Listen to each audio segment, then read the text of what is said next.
Supreme court ने सियासी दलों को चंदे के लिए शुरू किए गए चुनावी बॉन्ड पर रोक लगा दी। कोर्ट ने न केवल इसे असंवैधानिक बताया है, बल्कि इसकी पूरी जानकारी भी देने को कहा है।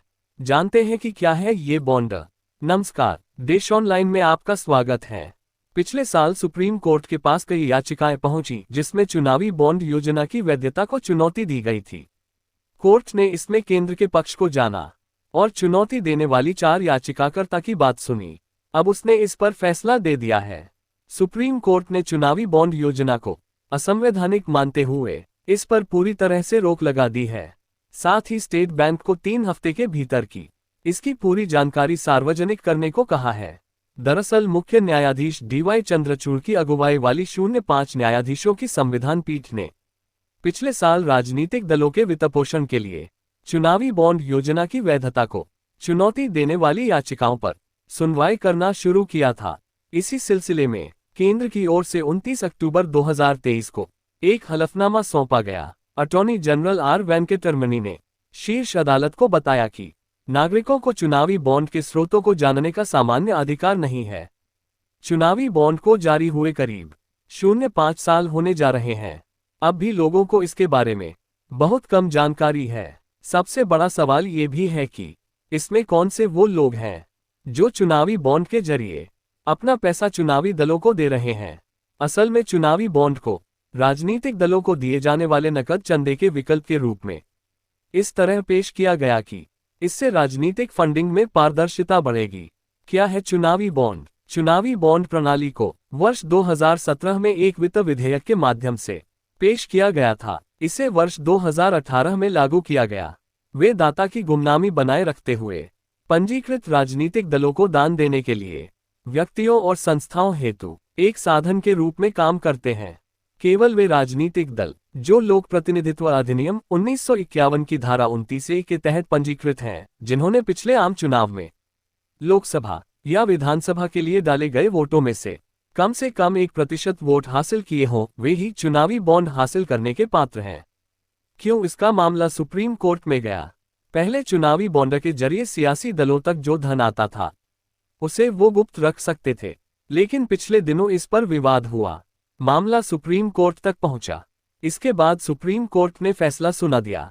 अब सुप्रीम कोर्ट ने कहा है कि सभी राजनीतिक दलों को इलेक्शन कमीशन के समक्ष इलेक्टोरल बॉन्ड्स की जानकारी देनी होगी।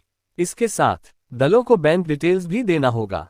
अदालत ने कहा है कि राजनीतिक दल आयोग को एक सील बंद लिफाफे में सारी जानकारी दें।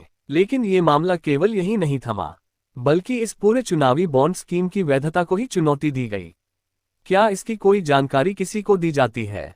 नहीं। इसमें यही आपत्ति थी कि चुनावी बॉन्ड के जरिए कौन पैसा जमा कर रहा है, कितना पैसा जमा कर रहा है और किस पार्टी के लिए जमा कर रहा है, ये सूचना जाहिर होती ही नहीं थी। इस पर RTI लगाने पर यह कहा जाता था कि ये सूचना नागरिकों को सार्वजनिक नहीं की जा सकती। कई सियासी दल भी इसकी पूरी प्रक्रिया पर सवाल उठा रहे थे। वह भी इसकी पारदर्शिता को बढ़ाने पर जोर दे रहे थे। ये कैसे जारी होते हैं? क्या इनका कोई तय समय है? वर्ष 2018 में इसके शुरू होने के बाद हर साल करीब 2 बार इसको जारी किया जाता है। अक्टूबर माह के शुरू में 11वें इलेक्टोरल बॉन्ड चुनावी बॉन्ड जारी किए गए। शुरू में उन्हें लेकर जहां ठंडा रुख दिखा था, वहीं इस साल चुनावों से पहले तक उनकी अच्छी खरीद हुई।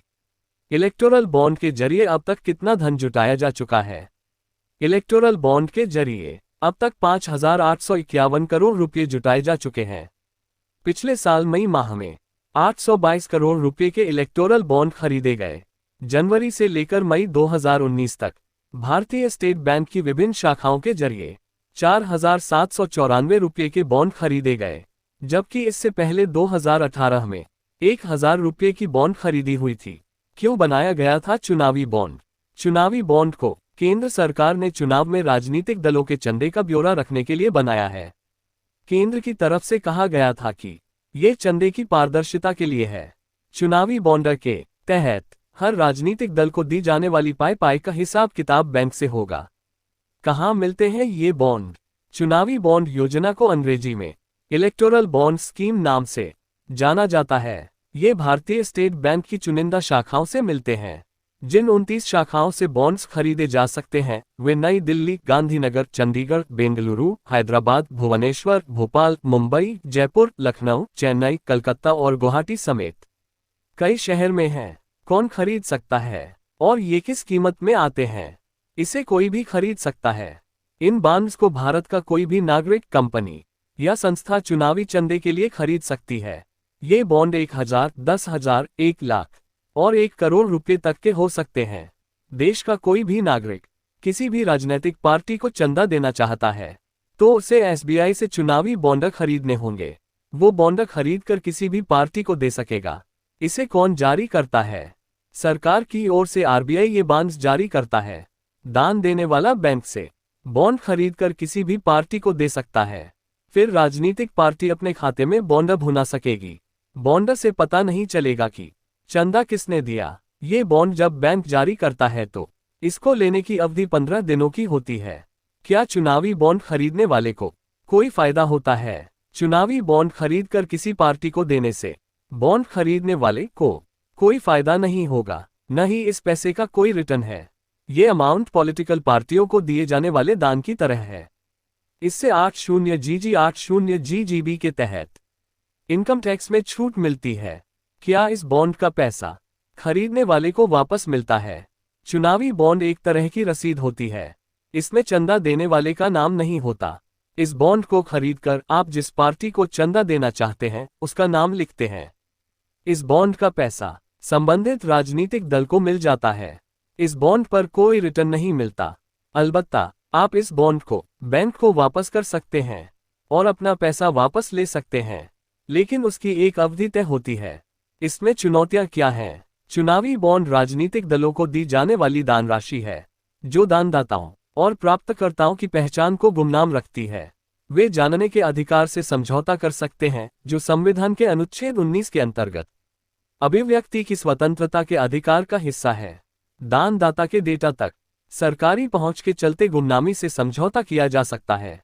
इसका तात्पर्य यह है कि सत्ता में मौजूद सरकार इस जानकारी का लाभ उठा सकती है, जो स्वतंत्र और निष्पक्ष चुनावों को बाधित कर सकता है। घोर पूंजीवाद और काले धन के उपयोग का खतरा। घोर पूंजीवाद एक आर्थिक प्रणाली है जो व्यापारियों और सरकारी अधिकारियों के बीच घनिष्ठ, पारस्परिक रूप से लाभप्रद संबंधों की ओर बढ़ाती है। कॉर्पोरेट संस्थाओं के लिए पारदर्शिता और दान सीमा के संबंध में कई खामियां हैं। कंपनी अधिनियम 2013 के अनुसार कोई कंपनी तभी राजनीतिक योगदान दे सकती है जब उसका पिछले 3 वित्तीय वर्षों का शुद्ध औसत लाभ 7.5% हो, लेकिन ये धारा हटा दी गई है जिससे शेल कंपनियों के जरिए राजनीतिक फंडिंग में काले धन के योगदान को लेकर चिंता बढ़ गई है। अब सुप्रीम कोर्ट ने अपने फैसले में क्या कहा है? स्टेट बैंक चुनावी बॉन्ड बेचना बंद करे। ये चुनावी बॉन्ड योजना बंद की जाती है। इसकी पूरी जानकारी वर्ष 2019 स्टेट बैंक को अपनी वेबसाइट पर जाहिर करनी होगी। ये वोटर का अधिकार है कि वो जाने कि चुनावी बॉन्ड में कहां से पैसा आया और किसने लगाया। इसकी जानकारी नहीं देना सूचना अधिकारों का भी उल्लंघन है।